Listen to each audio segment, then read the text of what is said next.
Welcome on the Havel channel, and I have a very special opportunity to speak to a couple of young ladies who are representing one of our finalists of this year's prize, the Order of the Drukpa Nuns. Let me welcome the two ladies. They are Jigme Konjokla and Jigme Mingyula, and we will have a conversation for 20 minutes or so about the fascinating work they are doing. But first of all, let me congratulate you on reaching the finals of this year's Václav Havel Human Rights Award. Welcome. Hi, I'm Jigme Konchok. And I'm Jigme Mingyur. And we are very, very honored to be selected and shortlisted for this award we have been hearing from everyone about. And we are really very it's even getting shortlisted for this award is really fascinating and very exciting for us. And it gives us lots of encouragement that what we have done, and that is reaching people out everywhere in the world. And not only that, and there are other contestants and other nominations on this list who have been doing such amazing work. And we are really inspired to know that there are more, a lot of people, not only more, there are a lot of people who have been doing humanitarian work, human rights work, gender equality work. It gives us lots of encouragement, and it makes us very happy to see that many people. All right, wonderful. First of all, let me ask about you. I mean, what does it mean for you to be Drukpa nuns? How important are the spiritual and the secular parts of your calling? For us, being Drukpa nun is, we feel very proud to be Drukpa nuns, and we are very happy that we can represent the Drukpa lineage today here as Kung Fu nuns. And I think being a Drukpa nun has made me more confident. It has made me more outspoken to the world, to show that girls can do anything when they are given the right chance, and you have to believe in them. And it's not only people believing in us. I believe that you have to believe in yourself to be your own hero. So that's what we feel as Drukpa nuns. And as Kung Fu nuns, I think that's the same thing. We always say helping others is our religion. So that's I think it's both the different things sound very different, but for us, I think it's really connected deeply. If our body and if our mind is not strong, then we cannot help others. Similarly, the Kung Fu is a part that from Kung Fu we are getting strong from mentally and physically, then we can help others. So Kung Fu is a very good part in our daily life, and we are practicing this, and we are now teaching young girls this Kung Fu practice. For the time being, at the present, there are 80 Kung Fu nuns who have been practicing every day. The yatras. I mean, since 2016, you organized journeys, which they call yatras, every year, 1,000 kilometers long through the Himalayas. Wow! I mean, I'm not sure I could do that. How do you cope with the highest mountains in the world? You know, what kind of bicycles are you using? I mean, do you train specifically for the yatras? So actually, we don't really we had no experience in cycling. I would say not everyone was not experienced, but there were many nuns who were not experienced at all in cycling. We practiced on those cheap cycles we get in India, India, Nepal, those cheap cycles. We just practiced on that. we knew how to ride, but we had no idea of gear and how to put on the gear, how loose it has to be, how tight it has to be, you know, that kind of thing. And when you go fast, which gear or the cycle should be on. We have been using a track cycle, and we have like we always we at the beginning when we were doing this first the longest cycle yatra, actually before 2016 also we have done like one in 2002, which our guru started as a movement of cleaning the like keeping the environment clean. And then after that he couldn't like keep it, like make it going, and then we again did it in 2015, and we went to a short one to Nepal. Inside Nepal we went to a short trip as a practice. From that, we got a little bit of experience on how to ride on roads and how to ride uphill and downhill. And then we did this big one where you were talking about going from one part of Himalayas to the other part of Himalayas. Actually, it was, I wouldn't say it was easy. It was very, very difficult. And we went there in summers. And the parts in India that like not the Himalayan parts, the down parts in India was raining season. It rained a lot every day. It rained the whole day sometimes, but we still rode up and down the hill. It was, I wouldn't say it was easy, but it was very, very difficult. Lots of traffic. Lots of traffic. Lots of traffic. And it's very difficult to ride. And you have to control all the traffics, and we have to be very brave. Otherwise, it's too difficult. And we both have also been in the traffic team. Actually, we have 10 nuns who handle the traffic for all of us to go in the queue. So I wouldn't say it was easy, but it was a great experience because everyone had this encouragement in the heart that we are doing it for a good cause. You know, it had a good cause. So the difficulties we faced just faded away because of the cause we are doing, because of the good cause we have in our hearts. You are involved in humanitarian work. You help in repairing and developing infrastructure. You promote environmental values. You help women to be more equal and to fight human trafficking. That's a lot of work, you know. So which of these goals are the most important for you, and what tactics are you using to achieve them? The main, I wouldn't say we would pick one of the thing which is more important to us. I think all the work we have been doing, whether it be the humanitarian work, whether it be the human rights, whether it be a Live to Rescue where we save animals, whether it be the environment or gender equality work, I think in their own place, all the work are like very, very important in this generation. But as girls, I think we have been pushing more on gender equality because there is no equality. We want that to happen. And we don't say that we are against boys or we don't like what boys do, but we are very proud of what boys have done till today. You know, we are very happy about it. They have made such a good community. They have been doing such good work. But we want more girls to come out to do the same thing, you know, and we want all the boys to support them. So if we are supporting each other and holding hands and doing the thing, like doing any kind of work, because of our own personal experience, we would say whenever we have a program, we have our monks, we have lay people, male, we have female lay people, we have our gurus. There are many different gurus in our lineage. Everybody, you know, they have been supporting us. We have been supporting them.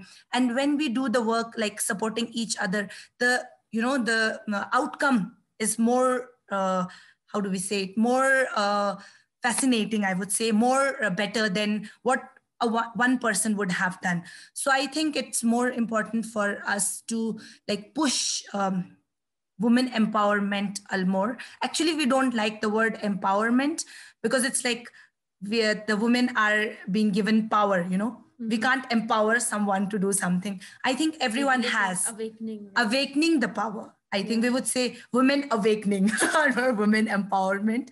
So I think all the girls or all the women have the power in them, but they need the right person or they need the right kind of guidance to awaken that power. So I think we have been focusing on all the works, but mostly we have been talking about gender equality a lot. All right. Do you ever use Kung Fu in real life situations, like to defend yourself, or is Kung Fu just the means to help women, give them more equality and self-confidence? How does the martial art training square with the peaceful nature of the Buddhist teaching? This is actually a very, this kind of question we are always asked, I would say. I want to make very clear that Kung Fu was never meant to be non-violent, like a violent thing. Everyone thinks when we say Kung Fu nuns, how does Kung Fu and nuns come together, Nuns should be very peaceful, sitting on a mat, doing meditation. And Kung Fu is like, you're going out there and fighting and defending yourself. But I think the first time Kung Fu was introduced, it was for self-defense. And as you asked if we have ever used it in our real life, we haven't actually, because in our region, in the Himalayas, nuns have their own kind of, everyone looks, they have a look up to us because we are nuns. So we don't really have had any kind of situation where we will use our Kung Fu as self-defense. But for now, it has been a very, very useful mean of gaining more confidence and keeping ourselves physically and mentally strong for doing all kinds of work we have been doing. And I think like Mingyu told us about the self-defense workshop we have been giving girls. So in 7 days, it's impossible to learn Kung Fu. But yes, we teach them few techniques where they can defend themselves a little. But most of the time we have been like encouraging them on believing in themselves, talking to them about self-confidence, talking to them about like connecting with them in all the ways we can. Because as nuns, we don't know what kind of life girls have been living outside of the nunnery. So we always, in these 7 days, there is a morning session and evening session, but in the daytime, we mostly have been connecting to the girls, like what kind of problems they have been facing, what kinds of problems they have in their daily life while riding the bus, while going on an auto, while riding a taxi, or while going in a crowd. So that kind of conversation we always have with these girls. And we tell them they can be very open to us. They can just see us as their sisters or as their friends. So they are very open to us. At the beginning, they are very shy, They don't want to. Actually, we all are. We don't just open up to strangers, But like gradually in these 7 days, they really open up. They really tell us like, this happens, that happens, how should we react? What should we do, So most of the time, we try and give them a proper solution. Actually, we try and encourage them and make themselves believe in themselves. Now, how much has your work been affected by the pandemics, by the coronavirus? Do you find it more difficult to do work in the region now? And are you involved in the educational and preventive efforts to curb the spread of the pandemics? And last but not least, has your institute been directly affected by the virus? In the beginning, when COVID-19 started, it was very difficult for us and also other people. So in the beginning, we started from our villagers. They didn't know what is COVID-19 and how to take precautions and how to take care of themselves and their children and their families.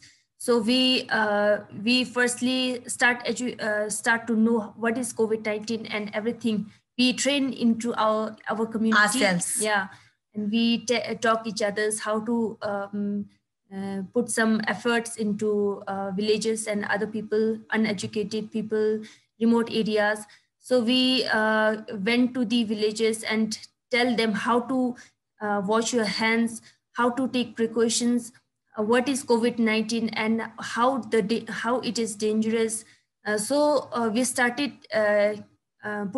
give some education or awareness into the communities, and we started giving them some food supplies for them, because during COVID-19 many people lost their jobs, and it's very difficult for them to bring foods into their families.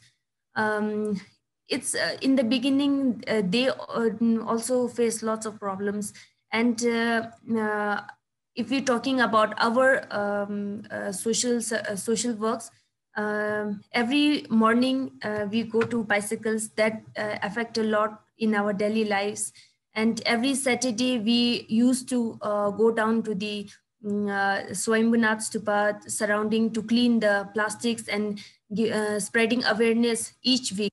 But also we cannot go for that, and in our daily lives there are lots of difficulties we have to face it. But fortunately in our Dogametaba mountain, our Nandri, we didn't get any COVID cases, because we take really strict precautions. Strict precautions. Very and strict. We also research how to take precautions. Actually, when we started to teach around the village, we started with the village right outside our Nandri. Mm-hmm. And since then we have been helping like 6 to 7 different like small villages around here. And we helped around 2,000 to 3,000 families.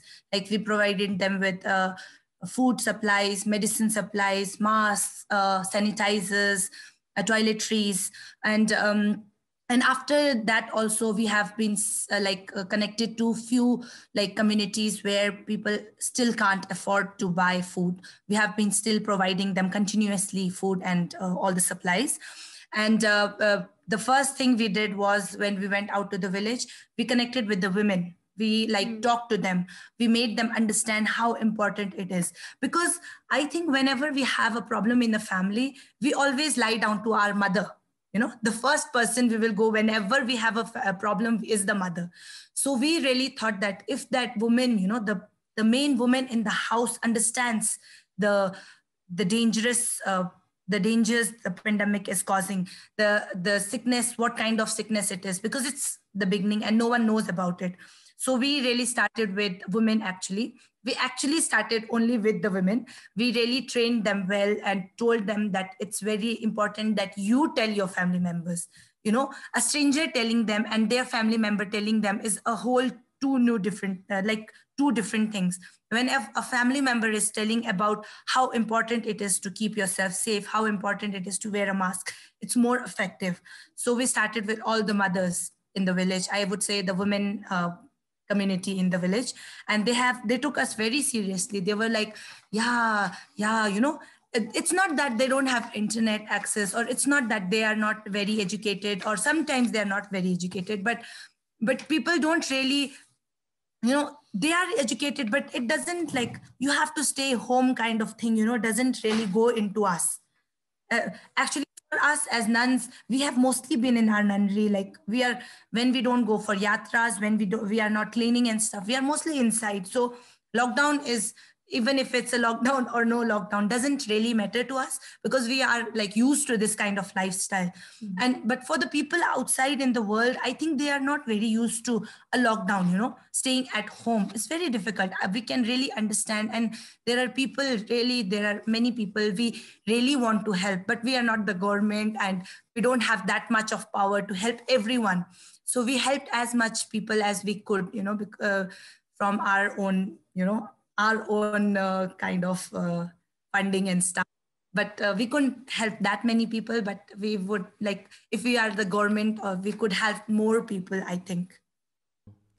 Now, human trafficking, is it still on the rise in the region? I've seen some numbers, and it's a very serious problem, obviously. Has the pandemic affected it, made it better or worse? And what are the governments in the region doing about it? Is the Nepal government and other governments in the region cooperating with you on this? Is there any relationship between you and the government? Actually, we haven't like we couldn't really make any relationships with any, like we have been trying to put a relationship with UN Women and UNICEF, or I think UN Women. So we haven't been really, like, because of the pandemic, we cannot go down, they cannot come up, and we haven't been seeing each other a lot. And before, like from our personal experience from the 2015 earthquake, when we went to villages, very remote villages, to give food, supplies, and the pollen and tents and stuff, that time we really saw girls like being taken away. For they are not told, the parents are not told they have been sold or they are being like trafficked. They are told that they would be given a good job, and good job means money. So they don't have money at that time. So at that time we really saw it, and we really thought that that cause was very, very like serious. So we that the cycling thing, the cycling thing really came from that. We cycled from all these remote regions, from Kathmandu to Ladakh, educating people in the villages, talking to them, staying in each village for a day and talking to everyone. Where is the girl child? How many children they have? Why are the girl child not allowed to go to school? In some places, they don't allow girls to go to school. They're not allowed to come out to talk to us. And we are educating them. Why not? Why not? Why not? Your girls are talking to us. Why can't they come and talk to us, kind of thing? And sometimes we go to schools, talking to the people and educating them and stuff. So after that, for the time being, as this pandemic and a group of many nuns, 400 nuns, we cannot take too much of like we cannot go out a lot because it's dangerous for everyone. The one person who goes out can get infected. So it's that kind of precautionist thing we have been doing. We haven't been going out at all unless and until we have a very important work to go out. So we haven't been connected to the government at all about this thing. But I think we would love to do some other projects with them on human trafficking, yes. And I think what we have experienced from our other yatras, we have been doing not only the Himalayan region one, we have been doing yatras in all around India a lot. And the first time we went on cycle in a region in India called Odisha, we went to a school where girls were sitting behind, and when we were talking, I mean the first time when we were on cycle yatra, and next time when we went there to the same village for walking pilgrimage, the whole school, they kept the girls in the front and boys in the back, and they were like, we give the girls equal chances, and we tell them that you can do everything and you're allowed to do, So it was very like heart touching for us. Yes, we cannot like change whole of the world at once. It's very difficult, I understand. But that small change in that small village and that small school, it just lit everyone's face up, and like, we are doing this again, we'll come here again, This leads me to my last question. You seem to have demonstrated that humanitarian work and the struggle for human rights can also be fun. Are you enjoying it?